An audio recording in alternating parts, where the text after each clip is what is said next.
राज्य की भाजपा सरकार के एक वर्ष पूर्ण होने पर राजस्थान प्रदेश कांग्रेस कमेटी के अध्यक्ष श्री गोविंद सिंह डोटासरा जी द्वारा प्रत्येक जिले में आज 23 तारीख को जिला मुख्यालय पर प्रेस वार्ता का आयोजन करने का निर्देश मिला है। इसके तहत जैसलमेर जिले में प्रभारी के रूप में हमारे बीच पधारे हैं राजस्थान सरकार के पूर्व चिकित्सा एवं स्वास्थ्य मंत्री, पूर्व विधायक नवलगढ़ और पूर्व पिछली सरकार में मुख्यमंत्री के सलाहकार मेरे साथी मित्र भाई आदरणीय डॉक्टर राजकुमार शर्मा जी, आपका हार्दिक स्वागत है।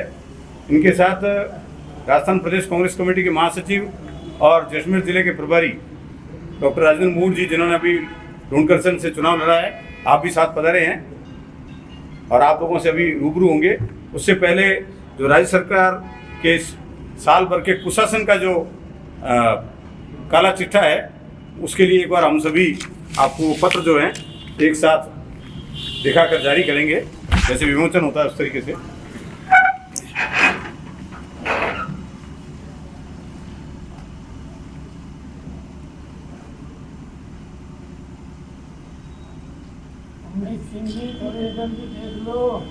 बिल्कुल सर,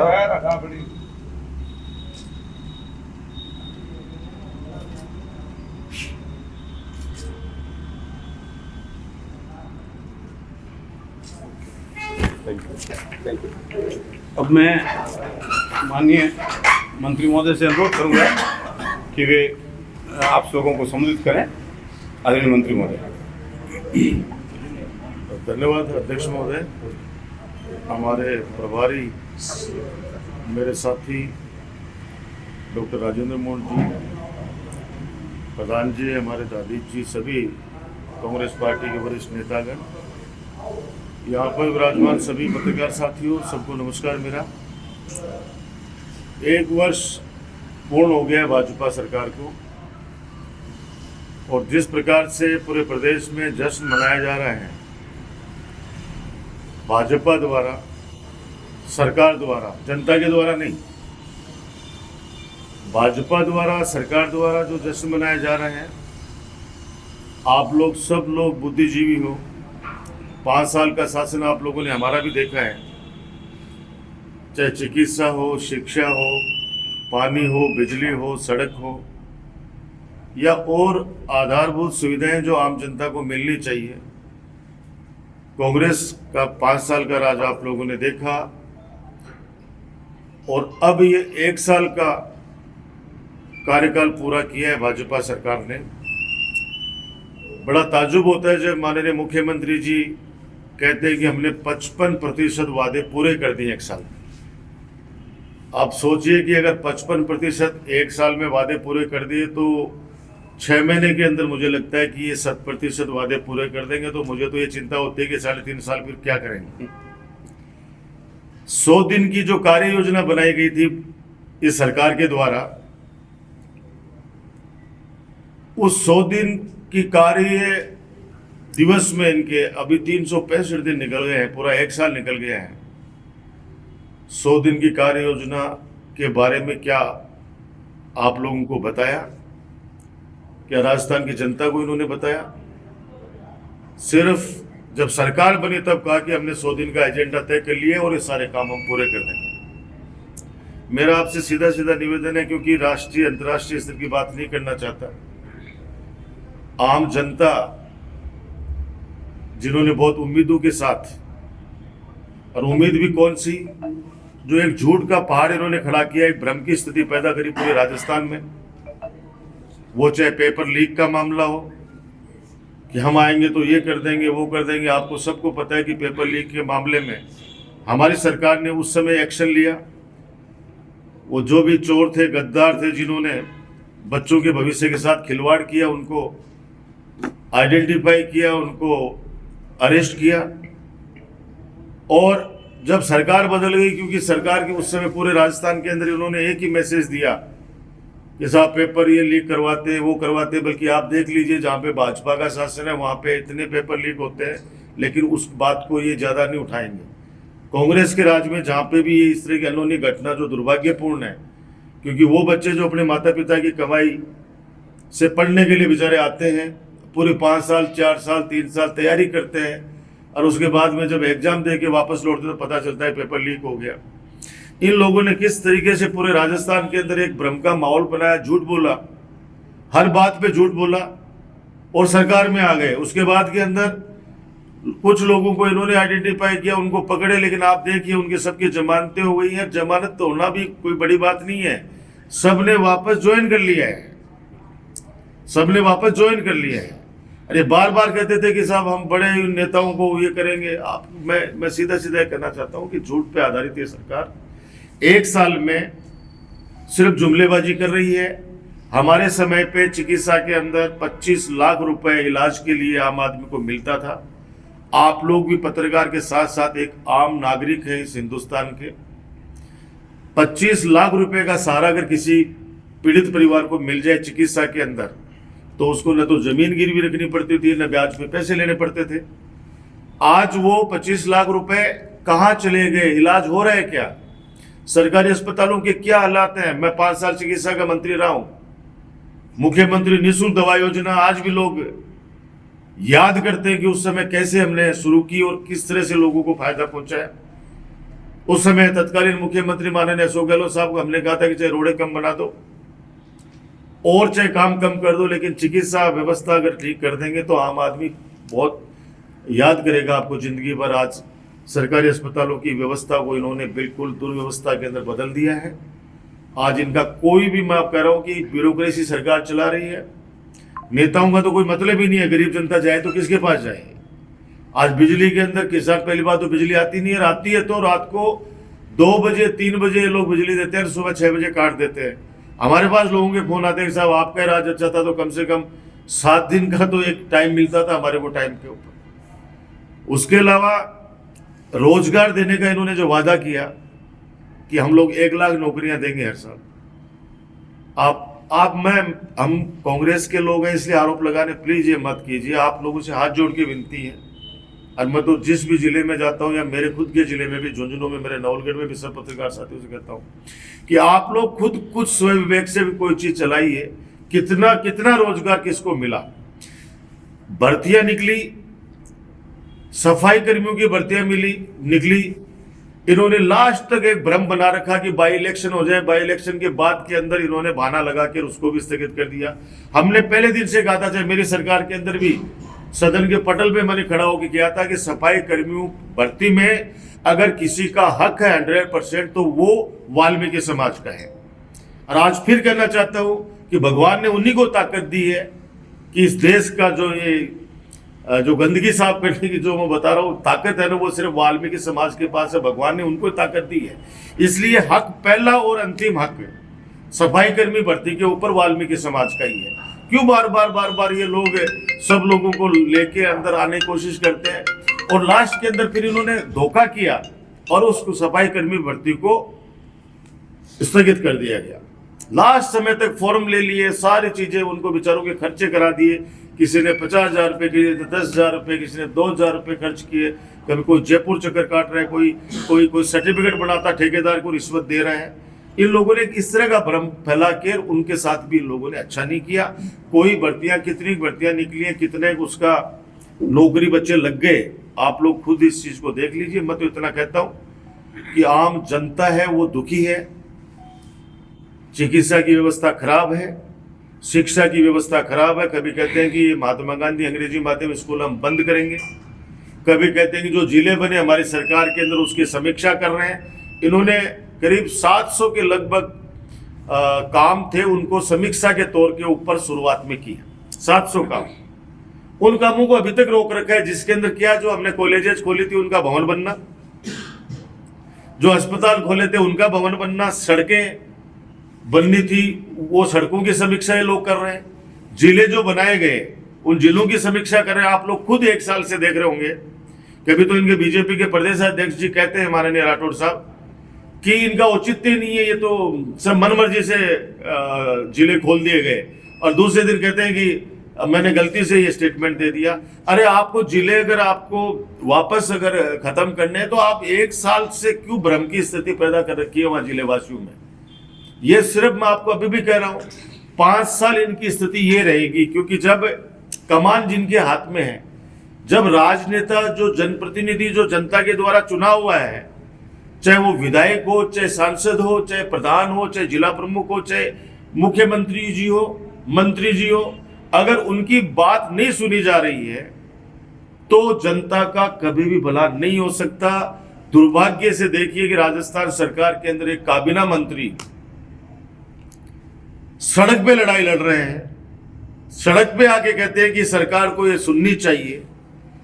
कोई भी इश्यू होता है, माननीय किरोड़ीलाल मीणा जी किस कदर सरकार के ऊपर आरोप लगाते हैं, सरकार से गुहार लगाते हैं कि ये तो सुनो हमारी, और वो कोई तथ्य पेश करते हैं समाचार पत्रों के माध्यम से, आपकी मीडिया के माध्यम से, तो उनको कोई नहीं सुना जाता है। मैं सिर्फ एक एग्जाम्पल देना नहीं चाहता हूं, इनके बहुत सारे मंत्री, बहुत सारे विधायकों की हालत यही है। तो जब सरकार जो चला रहे हैं उनकी हालत ये है, तो आम जनता की अधिकारी क्यों सुनेगा और किस लिए सुनेगा? उनको पता है कि ये पोपाबाई का राज है, ये चलता रहेगा। इस पोपाबाई के राज के अंदर हमें जो मजे करने वो करो। लेकिन कांग्रेस विपक्ष की भूमिका ईमानदारी से निभा रही है। इस सरकार को हम चैन से नहीं बैठने देंगे। इन्होंने जो झूठे वादे करके जनता के और जनता को भ्रम की स्थिति में डाल के झूठ बोलकर ये सत्ता पे काबिज हुए, हम लोग इनकी नाक में नकेल डालेंगे और पूरे 4 साल इनको याद दिलाएंगे कि आप लोगों ने जनता के बीच के अंदर ये बात कही। अभी यूथ कांग्रेस के हमारे साथियों ने किस प्रकार से, आप देखिए, मुख्यमंत्री आवास को घेरने के लिए गए थे, किस कदर इन लोगों ने बेरहमी से उनके ऊपर लाठीचार्ज किया। ये पुलिस की आड़ के अंदर ये सरकार चलाना चाहते हैं। उससे पहले पीसीसी का एक कॉल था हमारे प्रदेशाध्यक्ष जी का, प्रदेशाध्यक्ष जी कॉल के ऊपर हजारों लोग वहां पे शहीद स्मारक पे वहां पे इकट्ठे हुए, और जब कूच करने लगे वहां ज्ञापन देने के लिए महामहिम राज्यपाल जी को, उस समय हमारे ऊपर भी वहां पे वाटर कैनन से गंदा पानी डाला गया, लाठीचार्ज किया गया, यूथ कांग्रेस के बच्चों को पीटा गया। ये लोग तानाशाही तरीके से इस सरकार को चलाना चाहते हैं। लेकिन मैं कहता हूं कि ये दमनकारी सरकार है, जन विरोधी सरकार है, संविधान विरोधी सरकार है। जिस बाबा साहब अम्बेडकर जी ने संविधान बनाया इस हिंदुस्तान का, और हिंदुस्तान हमारा, हम कहते हैं कि हमारा सबसे बड़ा लोकतांत्रिक देश है विश्व के अंदर, और बाबा साहब के संविधान के अनुसार हमारा देश चलता है, कानून से हमारा देश चलता है। किस तरह से संसद से लेके और राजस्थान की विधानसभा या सब विधानसभाओं में किस कदर धज्जियां उड़ा रहे हैं लोग।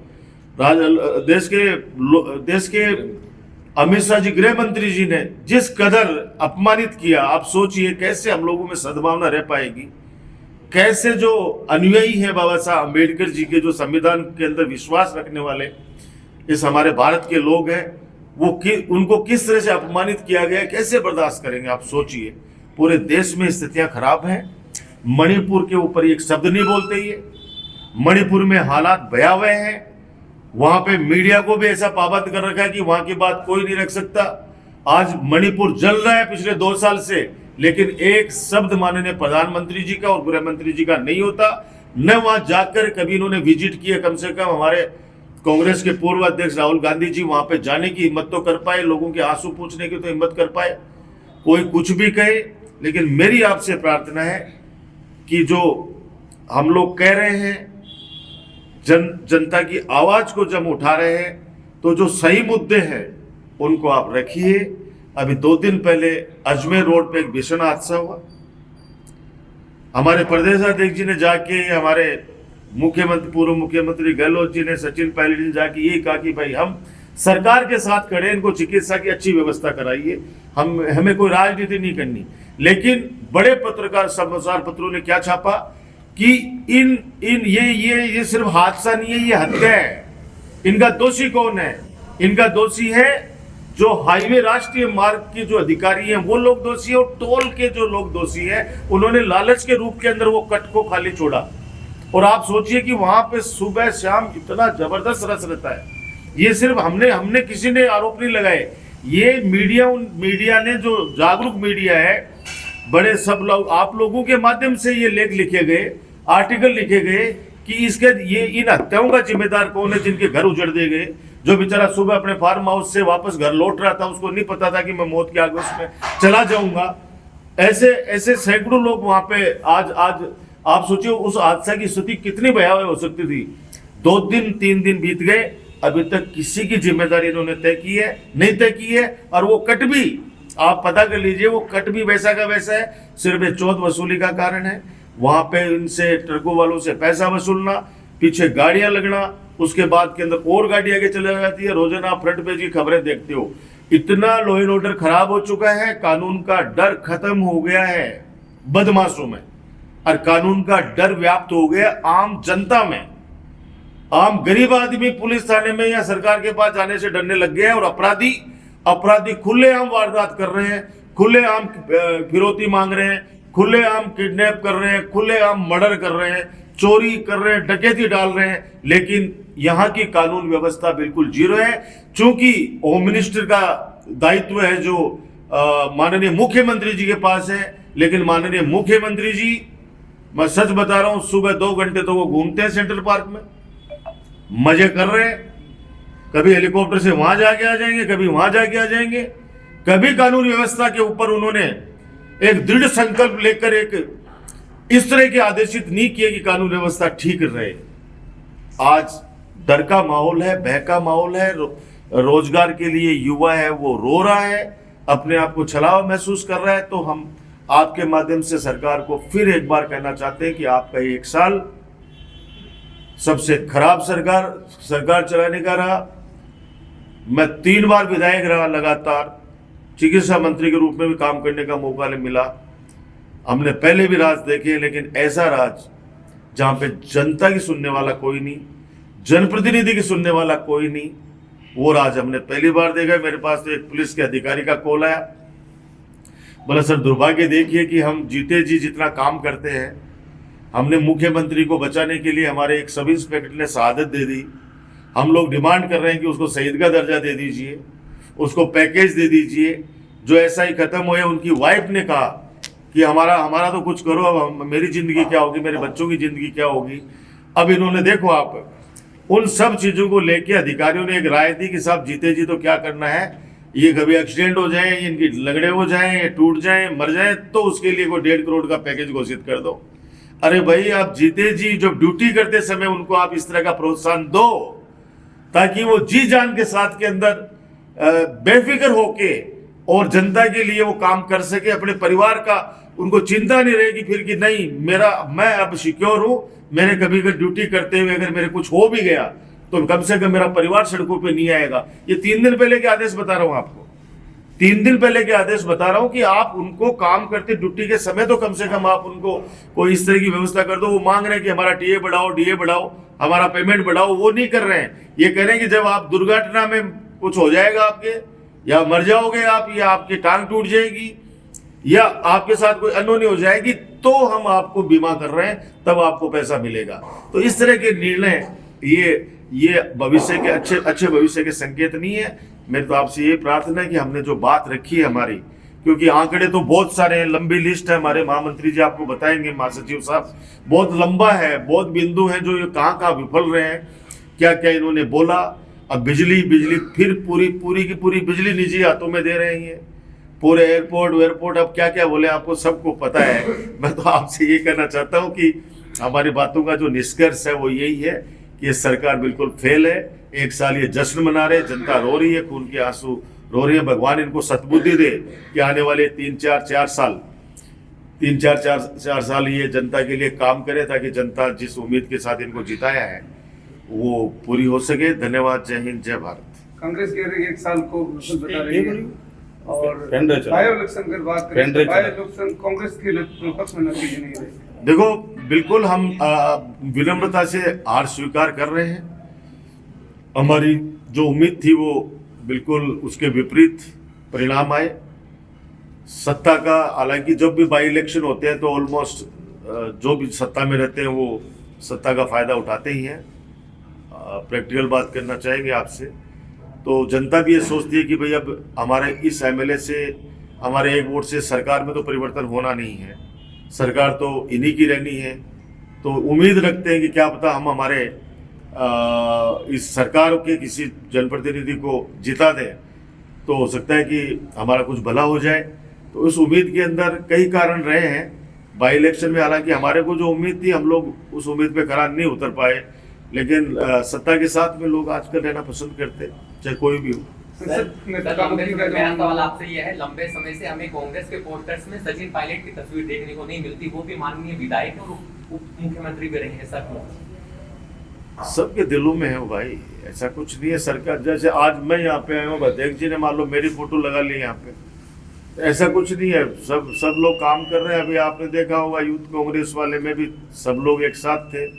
पीसीसी का भी जो हुआ उसमें भी सारे सब नेता कार्यकर्ता सब एक साथ हैं। सचिन जी भी इसी परिवार के मुख्य है सर, वो तो खुद बोलते हैं, सभी बोलते हैं कि भाई हम लोगों को बांटने का प्रयास मत कीजिए, सब लोग एक साथ हैं, आप चिंता मत करो। धीरे धीरे जैसे जैसे टाइम आगे बढ़ेगा आपको सड़कों पे संघर्ष करते हुए एक साथ आपको सब लोग फिर मिलेंगे। सर शॉर्ट में बताइए, आप प्रेस वार्ता करने का क्या उद्देश्य था? पीपीटी भी चलाई गई है, पीपीटी के माध्यम से क्या कहना चाहोगे? सीधा से ये 1 साल का जो ये जश्न मना रहे हैं, ये तो कह रहे हैं 1 साल बेमिसाल, हम कह रहे हैं 1 साल बदहाल। ये शॉर्ट एंड स्वीट तो ये है। ये कहते हैं 1 साल बेमिसाल, हम कह रहे हैं 1 साल बदहाल। बदहाल शासन दिया है, जनता त्रस्त है, 36 कौम त्रस्त है, चाहे वो युवा हो, चाहे बुजुर्ग हो, चाहे महिलाएं हो, चाहे व्यापारी हो, चाहे किसान हो, सारे वर्ग इस सरकार में अपने आप को ठगा हुआ महसूस कर रहे हैं और दुखी हैं।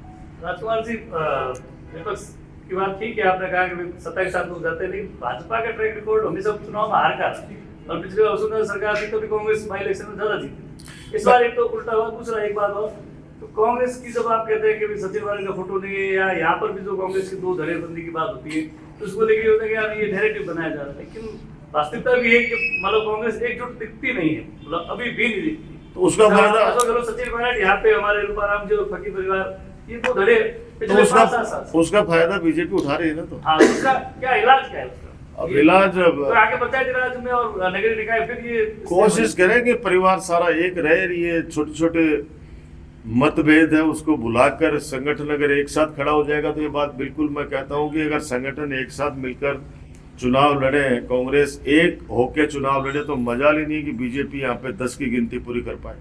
ये सत्यता है, तो मैं आप लोगों के माध्यम से मैं स्वीकार करता हूँ।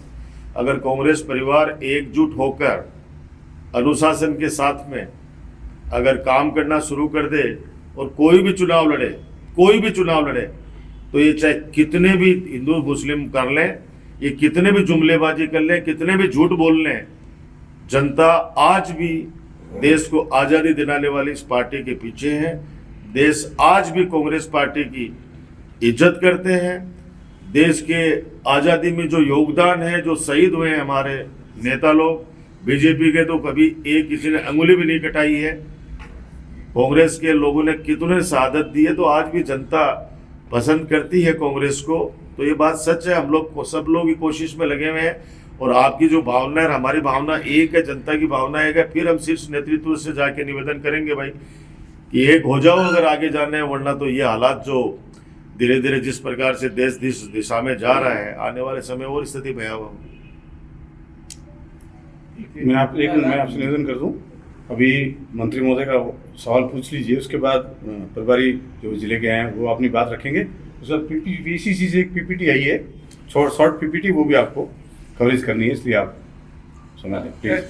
राजकुमार जी, वर्तमान जो चिकित्सा मंत्री हैं गजेंद्र सिंह जी, सर वो कल जैसलमेर दौरे पर थे, मीडिया से मुखातिब होते उन्होंने जैसलमेर में चिकित्सकों की कमी को लेकर उन्होंने बयान दिया कि जैसलमेर में चिकित्सक आने को इच्छुक नहीं है, जिनको पोस्टिंग देते हैं वो ज्वाइनिंग तक नहीं करते हैं। तो इस प्रकार का बयान देना, वो भी वर्तमान सरकार के मंत्री होने के बावजूद, तो इस पर आप क्या कहना चाहते हैं?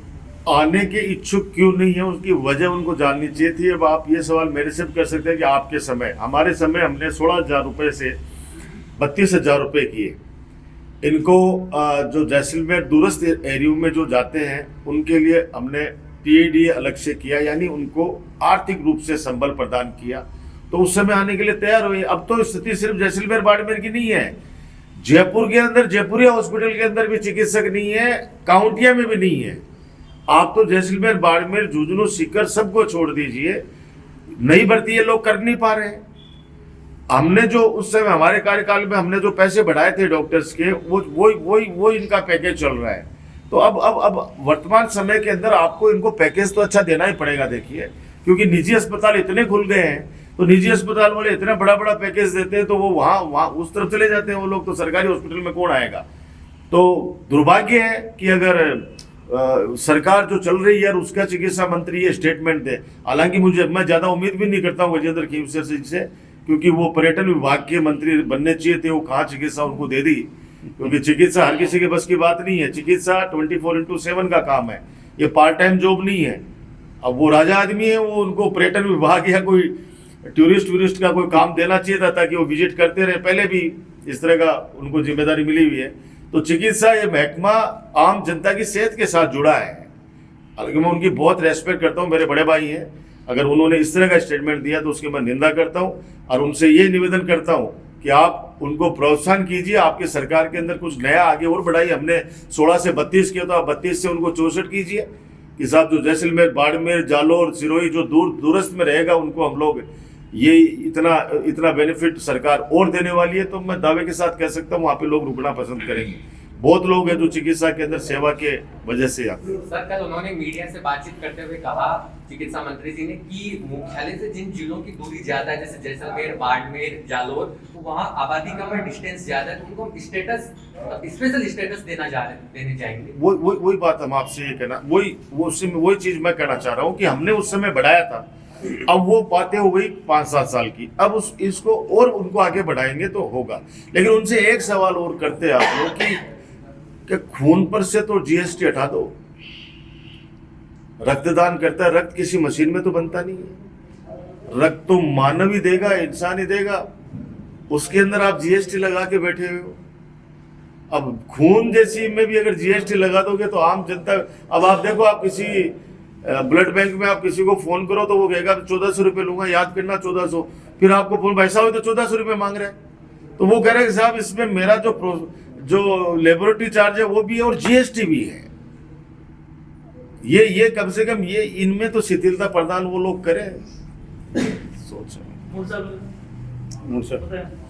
आदरणीय मंत्री महोदय, चिकित्सा मंत्री मेरे बड़े भाई राजकुमार शर्मा जी, आपके जिले के जिलाध्यक्ष जैसलमेर के हमारे उमेर सिंह जी, तंवर साहब, बड़े भाई साहब, प्रधान जी और तमाम साथी और मीडिया और प्रेस के साथियों, जो बात राजकुमार जी ने कही उन बिंदुओं को न लेते हुए कुछ 2-3 बिंदु जो अलग है उस पर मैं बात करना चाहूँगा।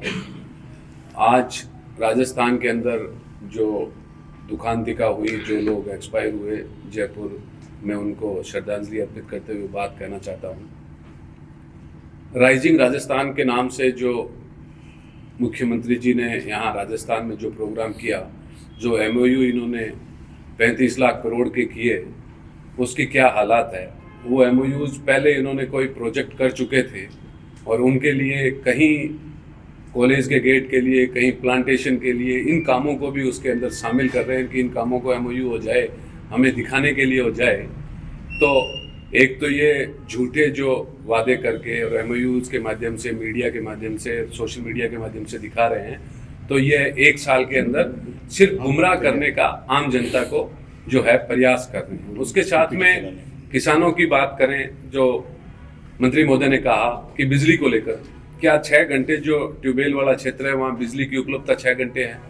1-1 साल के अंदर जिसका ट्रांसफार्मर जल जाता है किसान का, उसको वापस रिप्लेस नहीं हो पा रहा है। जो कांग्रेस के शासन के अंदर बहुत 10 दिन में और 5 दिन में किसान को मिल जाता था। नया ट्रांसफार्मर की इन्होंने बात की कि 1,46,000 कनेक्शन से 1 साल में देंगे, उसमें जो है ट्रांसफार्मर इनको नहीं मिल रहे हैं। तो किस तरीके से बिजली की व्यवस्था है। दूसरा, किसानों के अंदर जो यहाँ नहरी बेल्ट है उसके अंदर पानी की उपलब्धता को लेकर कांग्रेस के शासन में हमारे मुख्य सचेतक भी थे राजकुमार जी, उस समय रीलाइनिंग का काम पूरी नहर में, इंदिरा गांधी नहर में हुआ, उससे पानी की उपलब्धता बढ़ी।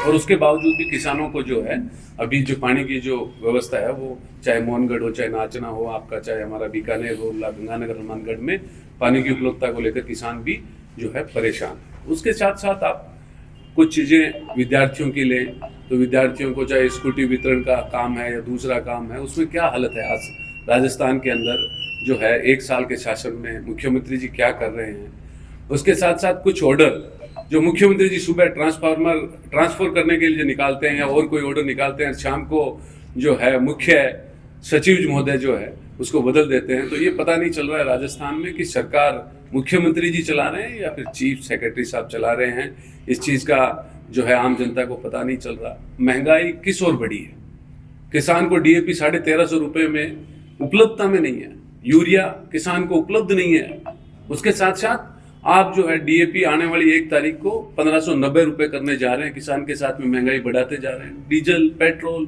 गैस, उनकी क्या हालत है। और प्रधानमंत्री जो किसान निधि थी वो 12,000 देने की बात कर रहे थे, आज कितने दिन हो गए, कहाँ स्थिति है उसके बारे में आप सब साथियों से, मीडिया के साथियों से गुजारिश है कि आप लोग भी बीजेपी के शासन को जो है सही में दिखाएं तो सही कि राई को राई और पहाड़ को पहाड़। जिस दिन मीडिया के साथी आप लोग लिखने लग जाएंगे तब जाके ये आम जनता जो है महंगाई की मार से, किसान जो है अपनी फसल के उचित दाम के लिए एमएसपी पे क्या हालत है। इन्होंने कहा था बाजरे पे एमएसपी करेंगे, 2700 रुपये गेहूं की हम लोग जो है एमएसपी तय कर देंगे। आज क्या हालत है, आज तुलाई के लिए चाहे मूंगफली हो चाहे और हमारी जिनसे जो एग्रीकल्चर की उनकी क्या हाल है।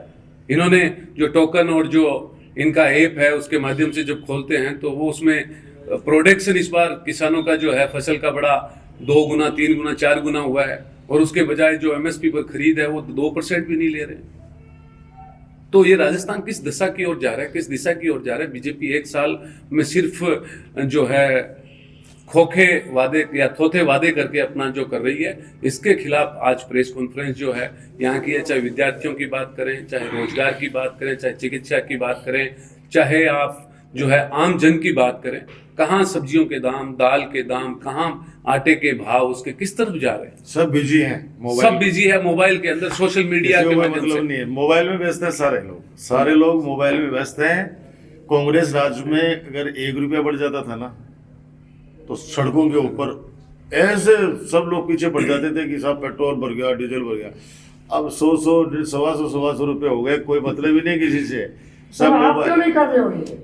हम तो कर रहे हैं वैसे आते थे, आप क्यों नहीं आ रहे? अरे हम तो सड़कों पे हम तो जूत खाए, कल परसों जूत खा के आए। कौन कह रहे नहीं खाए, हमारे राजनीति करोगे तो जूत भी खाओगे। मेरा ये मानना है सर, एक मेरा सवाल लास्ट एंड फर्स्ट, आपका ये कहना है कि मुख्यमंत्री जी और मुख्य सचिव जो मुख्यमंत्री आदेश निकालते हैं उस आदेश को मुख्य सचिव बदल देता है। इसका कहने का मतलब ये है कि इनकी आपस में ट्यूनिंग नहीं है, आप ये कहना चाहते हैं। तो ये मीडिया के साथ निश्चित रूप से आपको नहीं पता चल रहा है कि भाई जब एक तरफ आदेश निकल रहे हैं, बिल्कुल निश्चित रूप से कहीं ना डर लग कहीं रहा है भाई साहब, डर लग रहा है थोड़ा सा। धीरे पूछा डरिया मत करो, ऐसे मत करो, हम तो वैसे डरे बैठे हैं भाई, ऐसे मत करो। हम डरे। आप राई को राई और पहाड़ को पहाड़ लिखने लग जाएंगे तो निश्चित रूप से कोई भी जिसमें आता है वो हर बार एक ही जवाब देता है कि कांग्रेस द्वारा जो गड्ढे खोदे गए, जो खाई खोदी गई, उन्हें भरने का काम कर रहे हैं, भरने का काम। ये नेहरू जी से बोल रहे हैं, समझ लो आप, जवाहरलाल नेहरू जी से बोलते आ रहे हैं। वैसे ही है जैसे परदादा के लिए पोता बोले कि मैं तो परदादा के गड्ढे बोल रहा हूँ। अरे परदादा के पास साइकिल थी तब तेरे पास के अंदर कार आई है भाई। देश के पूर्व प्रधानमंत्री जी, चाहे वो पंडित जवाहरलाल नेहरू हो, चाहे चौधरी चरण सिंह जी, अटल बिहारी वाजपेयी हो, किसी ने अपनी क्षमताओं के अनुसार इस हिंदुस्तान को आगे बढ़ाने का काम किया। अब मोदी जी ने जो किया है, मैंने किया, हिमालय मेरे आने के बाद में सारा बाहर आया है।